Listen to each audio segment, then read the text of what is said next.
The alarm screamed through the council chambers like a dying animal. Supreme Chancellor Vexera S.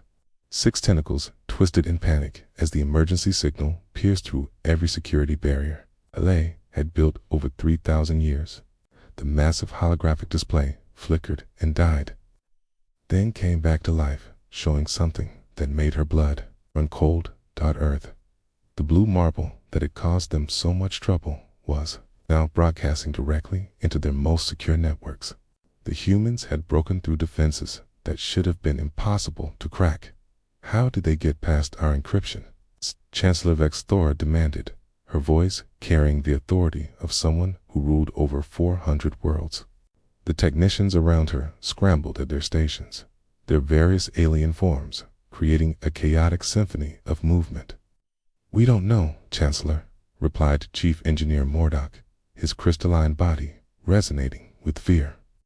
"The signal is coming from everywhere at once.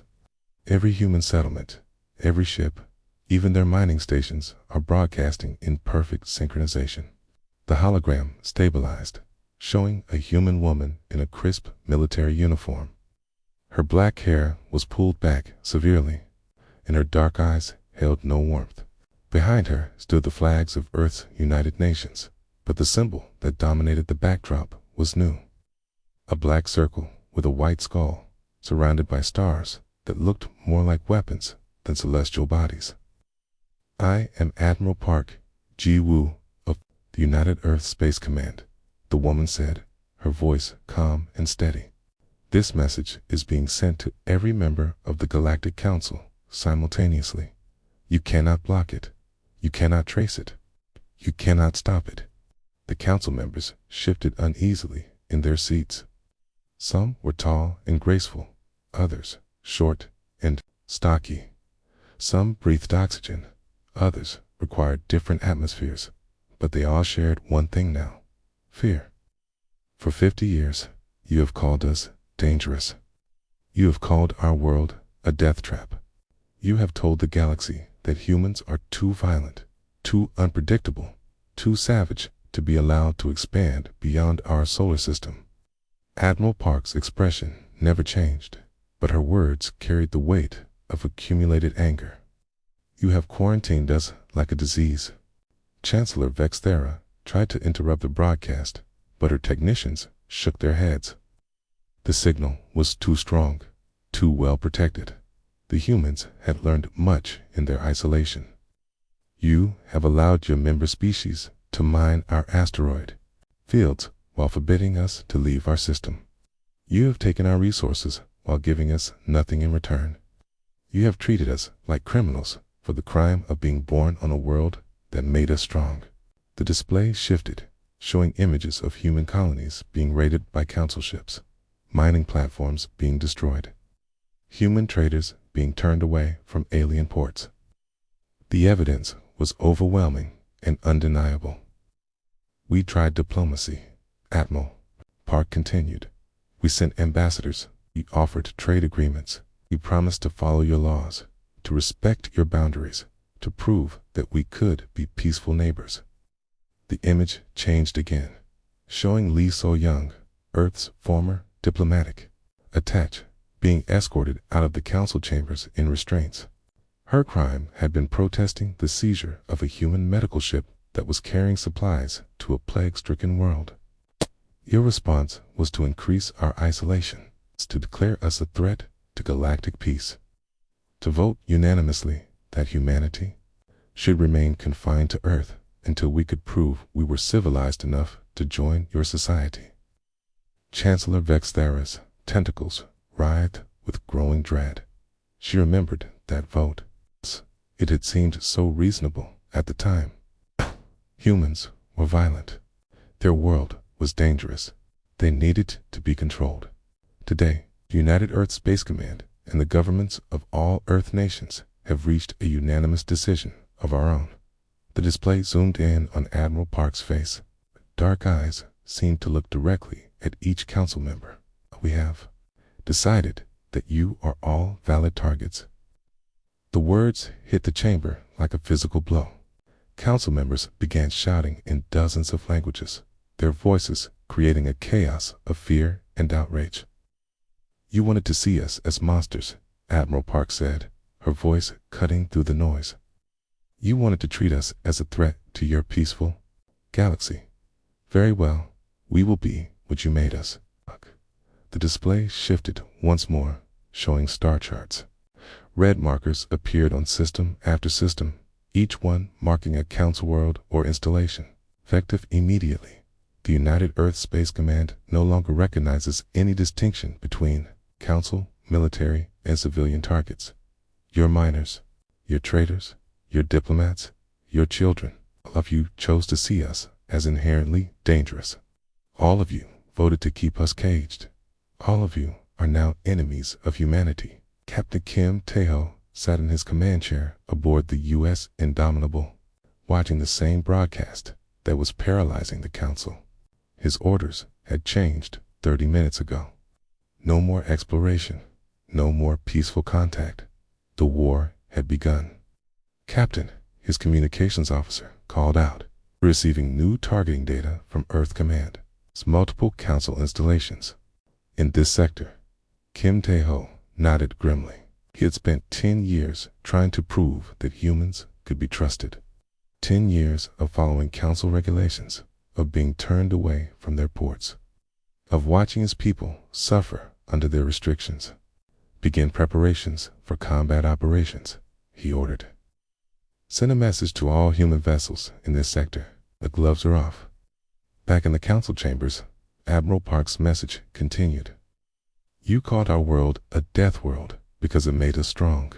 You called us violent because we survived where your species would have died. You were right to fear us. Your mistake was thinking you could control us." The broadcast began to fade, but Admiral Park's final words echoed clearly through the chamber. I'm no longer asking for your recognition. We are no longer seeking your approval. You're no longer trying to join your society. We are taking our place in this galaxy, and if you stand in our way, we will remove you from it." The hologram died, leaving the council chambers in stunned silence. Chancellor Vex Thera looked around at her fellow council members. Fear showed clearly on every face, in every gesture. They had created this monster through their own prejudice and short-sightedness. "Send a message to all member worlds," she said quietly. "Tell them to prepare for war." The galaxy was about to learn what it truly meant to face a species from a death world. The mining world of Kepler 4 to be looked peaceful from orbit. Rolling green hills stretched between crystal formations that sparkled in the light of twin suns. The Zephyrian miners had been working this world for 15 years, believing they were safe under council protection. They had been wrong. Commander Cho Minho crouched behind a ridge overlooking the main mining complex. His enhanced vision picked out every detail of the alien structures below. Guard towers that looked more decorative than functional. Walls that could stop wild animals, but not determined soldiers. The Zephyrians had never fought a real war. "Units in position," came the voice of Sergeant Park Soo-jin through his earpiece. "Orbital platforms are locked on target. No escape routes remain open." Cho Minho smiled grimly. The Zephyrians thought this was just another human farming colony. They had been mining the rare crystals from the mountains while humans grew food in the valleys. A perfect arrangement, they had told the council. The humans stayed in their place, and everyone benefited. The aliens had no idea that every human farmer was a trained soldier. Every tractor was an armored vehicle in disguise. Every barn contained weapons that could level a city. The council had been so focused on keeping humans contained that they never asked what humans were doing with their time. This began Phase 1. Cho Minho ordered. The first explosions came from the orbital platforms. The Zephyrians had built 3 large stations above the planet to process the crystals they mined. The aliens thought these platforms were safe because humans had no space capability in this system. They were wrong. Lieutenant Kim Hae-won watched from the bridge of the disguised cargo ship as the platforms erupted in flame. The humans had been delivering supplies to this world for years, but each delivery had left behind more than food and equipment, small charges, hidden weapons, sleeper agents. The Zephyrians had been so confident in their superiority that they never suspected. Platform 3 is still operational, reported Corporal Lee Dong-Han from the weapons station. There, trying to send a distress signal. Kim all communications. Kim Hae-won ordered. No one leaves this system alive.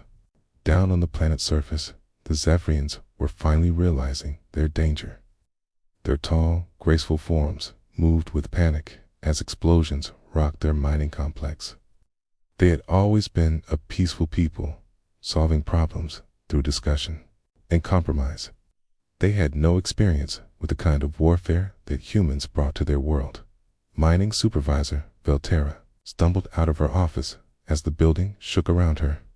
Through the windows, she could see human soldiers advancing through the complex with methodical precision. They moved like predators, covering each other, using the environment to their advantage. "Contact the council," she shouted to her communications. "Officer, tell them we're under attack. Tell them the humans have broken the quarantine." "I can't," the officer replied, his voice shaking. "All communications are being blocked." "Okay. The orbital platforms aren't responding." Velterra felt her heart sink.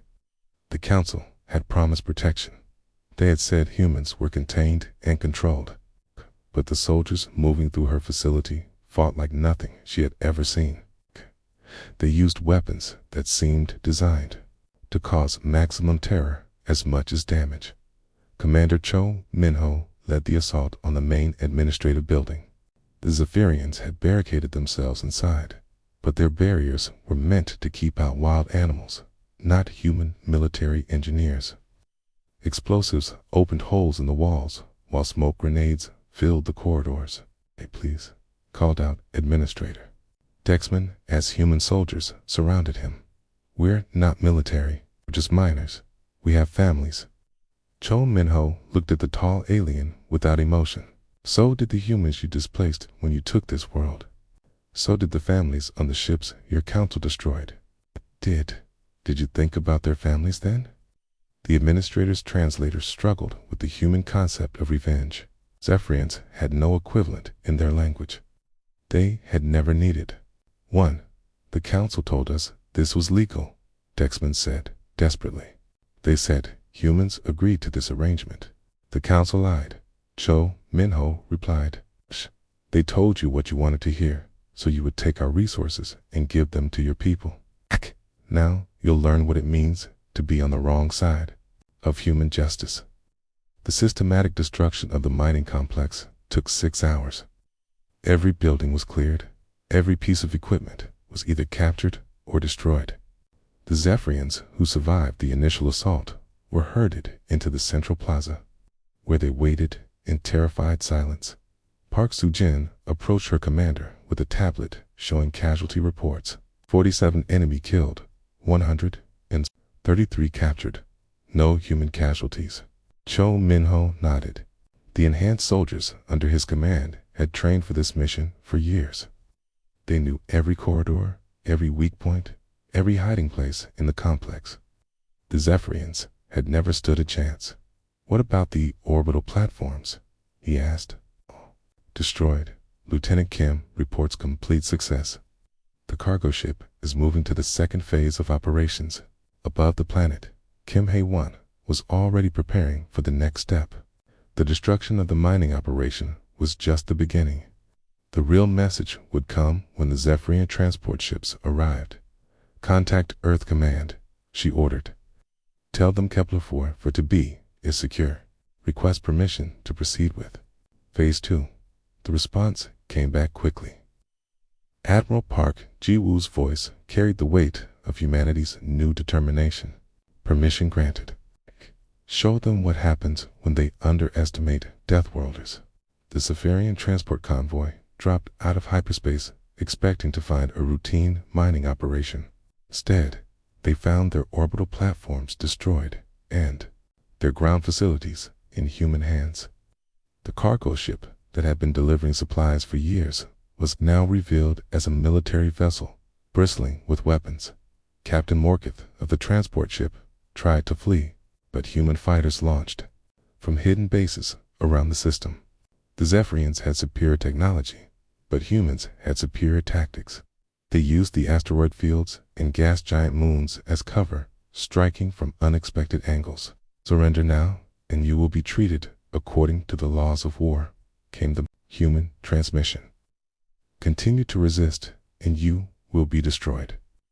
Captain Morkith looked at his crew of civilians and made the only choice he could. The Zephyrian ships powered down their weapons and prepared to be boarded as human marines. Took control of the transport convoy, Commander Cho Min-ho looked up at the stars. This was just the first strike. There would be many more before the galaxy learned to respect humanity. The age of human containment was over. The age of human expansion had begun. General Kixandra stood before the largest war council in galactic history. Representatives from 400 worlds filled the massive chamber, their various forms creating a symphony of fear and rage. The loss of Kepler for to be had shattered their confidence. The humans had turned a simple mining world into a military disaster. "How many ships did we lose?" demanded Chancellor Vexera, her tentacles coiled tight with stress. "The entire 7th Fleet," General Kixandra replied, her forearms gesturing at the holographic display. 63 vessels destroyed, 247 captured, over 30,000 personnel killed or missing. The numbers sent a wave of shock through the chamber. The 7th Fleet had been one of their most powerful forces, equipped with the latest technology and commanded by experienced officers. The humans had destroyed it in less than 12 hours. "Impossible," protested Admiral Zexthul from the Rigel Confederation. "Human technology is decades behind ours. Their ships are primitive. Their weapons are outdated." General Kixandra activated another display, showing the wreckage of council ships drifting in space. "The humans didn't defeat us with better technology. They defeated us with better tactics. They used asteroids as weapons. They turned their own damaged ships into bombs. They fought like madmen." Captain Nam Eugen watched the battle recording from the bridge of the UES Vengeance. The Council fleet had arrived at the Kepler system expecting easy victory. They had advanced in perfect formation, following standard military doctrine. They had been slaughtered. "Sir," reported Lieutenant Song Min-ho from the tactical station. "Council reinforcements are entering the system. 3 battle groups, approximately 150 ships." Nam Yujin smiled coldly. "Signal all units. Begin Operation Wildfire." The human fleet was outnumbered 3-1, but numbers meant nothing when your enemy couldn't predict your actions. The council ships expected humans to retreat or surrender. Instead, the human ships charged directly at the enemy fleet. "They're insane," breathed Commander Velkrix from the council flagship. "They're flying straight into our weapons range. All ships, open fire," ordered Fleet Admiral Dormaven. "Destroy them before they can ram us." The space between the fleets lit up with weapons fire. Council ships used precise, targeted shots designed to disable enemy vessels. Human ships used everything they had, turning space into a storm of energy and metal. The first human ship to reach the council line was the destroyer U.S. Defiant. Captain Lee Jahan had packed her ship with explosives, turning it into a guided missile. The blast, when it hit the council flagship, lit up the entire system. "There, using their own ships as weapons," reported the tactical officer, his voice shaking. "Every human vessel that takes damage is being turned into a bomb." Dr. Han Jimin worked in her laboratory deep beneath the surface of Mars. Around her, teams of scientists analyzed samples taken from captured alien prisoners. The council had made a fatal mistake when they declared humans too dangerous for the galaxy. They had given humanity permission to be as dangerous as they wanted. The Zephyrian nervous system is particularly vulnerable to sonic weapons, she reported to Admiral Park Ji-woo via secure communication. A frequency of 847 Hz causes immediate paralysis. Higher frequencies cause permanent brain damage. What about the other species? Admiral Park asked. The crystallians are silicon-based. Certain acids will dissolve their body structure. The Vortians breathe a methane-oxygen mix, introduce nitrogen into their atmosphere, and they suffocate. The Eldari are photosynthetic, block their access to certain light frequencies, and they starve. Admiral Park nodded grimly. Begin production immediately. The Council wants to see us as monsters. We'll show them what monsters can do. The biological weapons were deployed. 3 days later, Council worlds woke to find their atmospheres changed, their water supplies contaminated, their very biology turned against them. The humans had studied their enemies for 50 years, learning every weakness, every vulnerability on the crystalline homeworld. The crystal beings watched in horror as their cities began to dissolve. The humans had seeded their rain clouds with compounds that turned water into acid.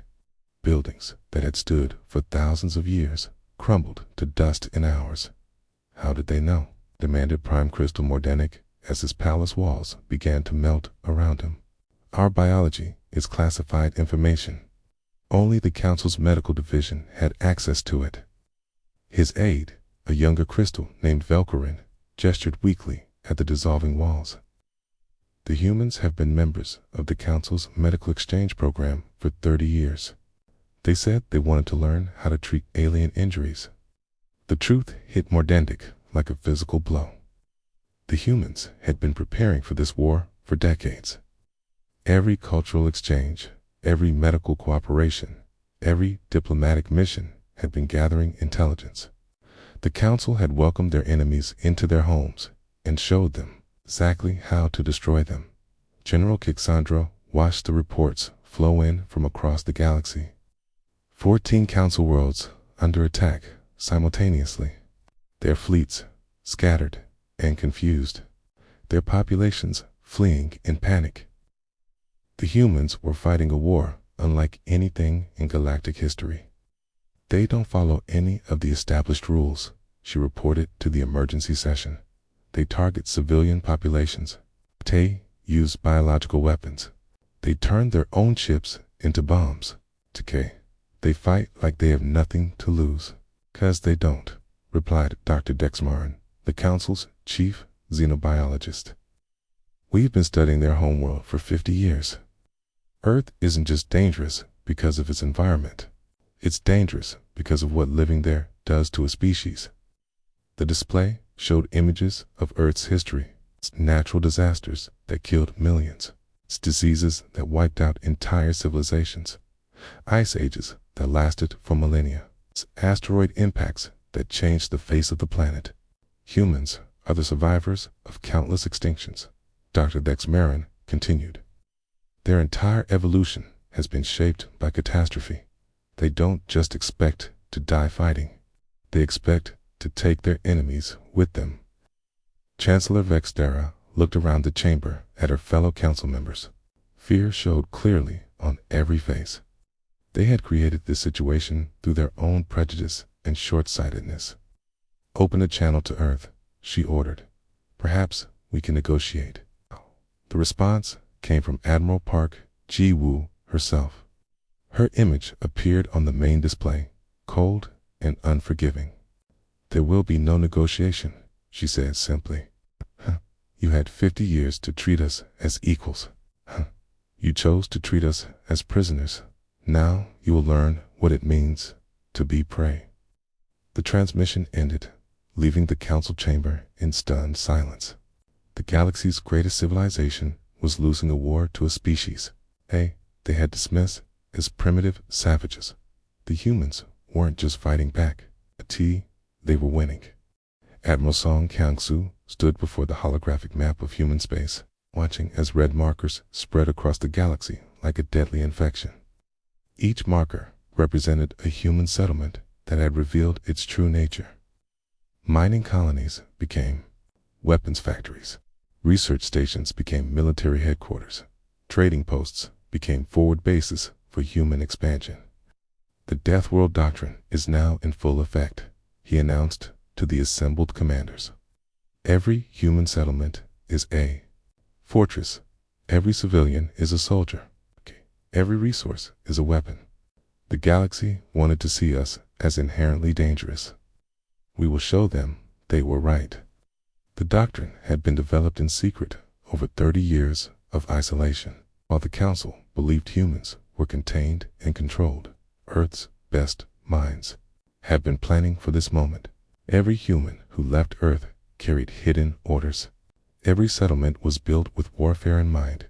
Captain Nam Yujin received the activation codes while her ship drifted in the outer rim of the Centauri system. Round her, dozens of other vessels appeared as their stealth systems powered down. Ships that had been disguised as cargo haulers and research vessels now revealed their true purpose. All units, this is Admiral Song, came the transmission. Operation Prometheus is now active. Every sleeper agent, every hidden facility, every secret cache is now yours to command.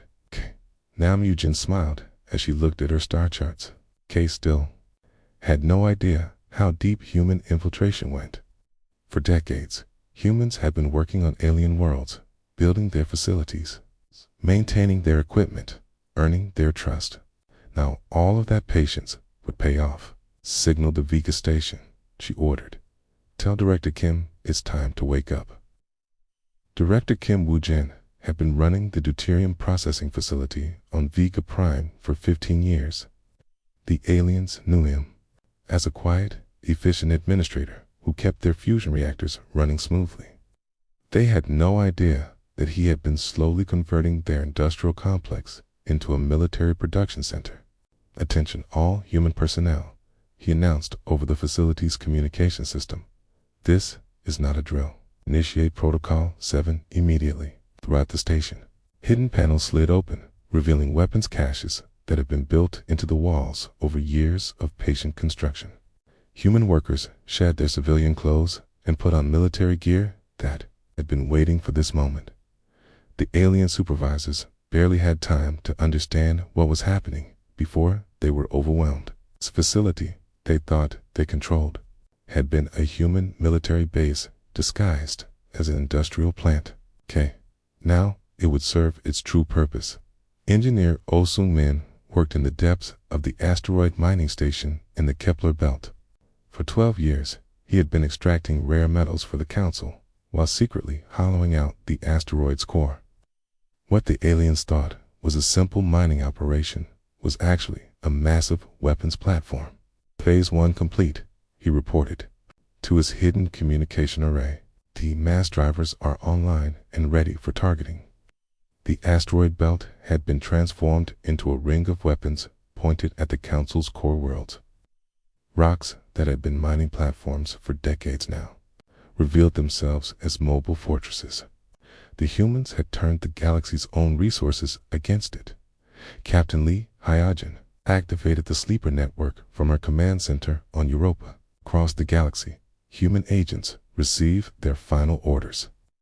Scientists sabotaged research projects. Engineers disabled defense systems. Traders poisoned supply lines. The Council's infrastructure began to collapse from within. Sir, reported Lieutenant Park Chan-ho from the communication station. We're receiving confirmation from all sectors. The network is fully active. Lee Hyojin nodded with satisfaction. The Council had been so focused on keeping humans contained that they never questioned why humans were so eager to work for them. They had welcomed their enemies into their most sensitive facilities and given them access to their most critical systems on the Council world of Nexus Prime. Maintenance worker Cho Sung-ho had been cleaning the governmental district for 8 years. The aliens barely noticed him as he went about his duties. They certainly never suspected that he was mapping every corridor, every ventilation system, every security checkpoint. Now he stood in the central power plant, looking at the control systems that kept the entire planet running. With a few simple commands, He could plunge the Council's capital into darkness. He could disable their defense shields. He could turn their own city into a trap. This is for 50 years of imprisonment, he whispered as he began entering the shutdown codes. The lights went out across Nexus Prime as the power grid failed. Emergency systems activated, but they too had been compromised. Its Council's most secure world was now helpless, its defenses down, its communications cut. Dr. Lim Soo-jin watched the chaos unfold from her secret base beneath the surface of Mars. She had been coordinating the human intelligence network for 2 decades, patiently building the infrastructure that would bring down the Council. Now her work was complete. All agents report successful activation, she told Admiral Park Ji-woo. The Council's military response capability has been reduced by 70%. Their industrial capacity is down by 50%. Their communication networks are compromised. Admiral Park nodded grimly. Begin Phase 2. It's time to show them what total war really means. The second phase of the Death World Doctrine was even more devastating than the first. Human forces stopped pretending to follow the rules of civilized warfare. They attacked refugee convoys. They poisoned water supplies. They turned prisoners into weapons by infecting them with engineered diseases. The Council's member worlds began to fragment. The species tried to negotiate separate peace treaties. The unity that had held their civilization together for 3,000 years crumbled in the face of human ruthlessness. On the Zephyrian homeworld, Prime Minister Valthara tried desperately to contact Earth Command. Her people were dying from the sonic weapons that destroyed their nervous systems. Her cities were in ruins. Her government was collapsing. Please, she transmitted on all human frequencies. We surrender. Tained, we'll give you anything you want. Just stop the killing. The response came from Admiral Song Kung-soo himself. His image appeared on her screen, cold and unforgiving. You had 50 years to treat us as equals, he said. You chose to treat us as animals. Now you will learn what it means to be prey. The transmission ended, leaving Valthara alone with the sound of her dying world. The humans were no longer interested in surrender. They were interested in victory. The Death World Doctrine had turned the galaxy's greatest civilization into a collection of terrified, broken worlds. The species that had once dismissed humanity as primitive savages now knew the truth. The real monsters had always been the ones who survived on the death world called Earth. Commander Kong Hae-won stood on the bridge of the UES Retribution as it entered orbit around Nexus Prime. The once mighty capital world of the Galactic Council lay dark beneath them, its cities silent, its orbital defenses destroyed. The planet that had ruled 400 worlds for 3,000 years was now just another conquest in humanity's war machine. Sir, reported Lieutenant Yu Jae-zoon from the communications station. We're receiving surrender requests from 17 different factions on the surface.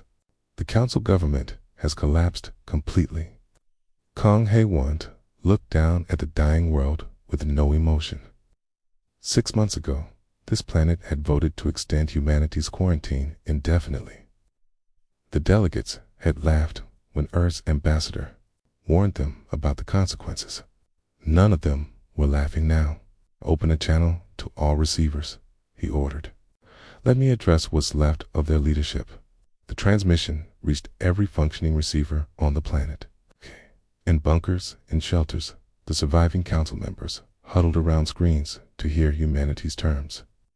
I am Commander Kong Hae-won of the United Earth Space Command, he began, his voice carrying the authority of absolute victory.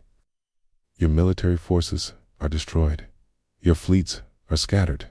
Your worlds are burning. You have one choice remaining.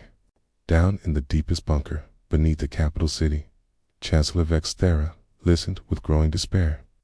Around her, the few surviving council members whispered prayers in languages that might soon be extinct. Surrender now. Accept our terms. and your species will be allowed to survive as subjects of the human hegemony, Commander Kong continued. Fuse, and we will finish what you started when you declared us too dangerous for civilized society. Chancellor Vexthera's tentacles trembled as she realized the choice before them. Surrender meant the end of everything they had built. Refusal meant extinction. There is one more option, came a new voice over the communication channel. Admiral Park Ji-woo appeared on screen from the bridge of the UE Sovereign. You can try to destroy us one final time.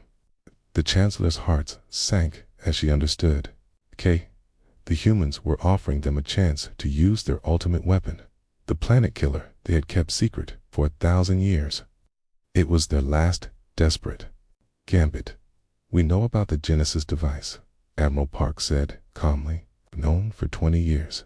One of your own scientists sold you out for the chance to study human physiology. Dr. Yex Myron stepped into view, his crystalline form glowing with shame. He had been feeding information to the humans for decades, believing they were just another species to be studied. Only now did he understand that he had been helping them plan their revenge. The device is located in the Omega Station, 3 light years from Earth, Admiral Park continued. You're welcome to try to activate it, but ask yourself this question. We know about your ultimate weapon. What makes you think we haven't prepared for it? In the Omega Station's control room, General Kixandra stood before the massive weapon that could destroy entire solar systems. It was their last hope, their final chance to stop the human threat before it consumed the galaxy. Date the Genesis device, she ordered. Target the Sol system, end this nightmare. The weapon powered up, drawn energy from a dozen neutron stars. The technology was beyond anything humans possessed, a marvel of engineering that could crack planets like eggs. The targeting systems locked onto Earth's sun, ready to trigger a supernova that would incinerate everything within 50 light years. Sir, reported the weapons operator, his voice shaking. The device is ready to fire. General Kixandra reached for the activation switch, then froze. Something was wrong. The energy readings were fluctuating wildly. The containment fields were unstable. What's happening? She demanded. Unknown, sir, the operator replied. The power core is overloading. Someone has sabotaged the primary systems. Director Lim Soo-jin emerged from the maintenance tunnels beneath the weapon platform, flanked by a squad of human Marines. She had been hiding in the station for 3 years, waiting for this moment. Hello, General, she said with a cold smile. Did you really think we would leave your ultimate weapon untouched? General Kixandra looked around desperately, but her guards were already surrendering to the humans who had emerged from every corridor. The station was completely compromised. The device will detonate in 30 seconds, Director Lim announced. But don't worry, we've modified the targeting system. Instead of destroying Earth, it will destroy this station and everything within 100 kilometers. General Kixandra realized the trap too late. The humans had turned their ultimate weapon against them. The Genesis device that was meant to save the galaxy would instead become their final defeat. The explosion lit up the entire sector as the station and everyone aboard. It were vaporized instantly. The Council's last hope died with them, leaving the galaxy defenseless against human expansion. On Nexus Prime, Chancellor Vexthera watched the flash of light that marked the end of her civilization's power. The humans had outplayed them at every step, turning their own weapons against them. We surrender, she transmitted on all frequencies. The Galactic Council formally surrenders to the human hegemony. President Yoon Ha-jing stood before the cameras in the rebuilt United Nations building on Earth. Behind her, the flags of 500 worlds now flew beneath the banner of humanity. The galaxy had a new master. Today marks the beginning of a new age, she announced to the watching universe. For too long, the strong have preyed upon the weak. For too long, fear and prejudice have governed the stars. That age is over. The transmission reached every inhabited world in the galaxy. On former council worlds, alien populations watched as their new human administrators took control. Some species would prosper under human rule. Others would serve as examples of what happened to those who resisted. We did not choose this war, President Yoon continued. It was forced upon us by those who saw our strength as a threat to their comfortable tyranny. They called us monsters. They called our world a death trap. They were right to fear us. Captain Kim Tae-ho sat in the captain's chair of his ship. Now Admiral Kim Tae-ho of the human colonial fleet. Around him, the bridge crew prepared for their next mission. There were still pockets of resistance to crush, still worlds to bring under human control. The galaxy wanted to see what monsters from a death world could accomplish. President Yoon's voice continued. Now they know. We have taken our place as the dominant species, not through diplomacy or negotiation, but through superior will and superior force. The new order was harsh but efficient. Human administrators ruled with iron discipline, while alien populations learned to serve their new masters. The Council's dream of a peaceful, civilized galaxy had been replaced by humanity's vision of order through strength. Let this be a lesson to any who might challenge human authority in the future, President Yoon concluded. We are no longer asking for your respect. We are no longer seeking your approval. We are your rulers now, and we will remain so for as long as the stars burn.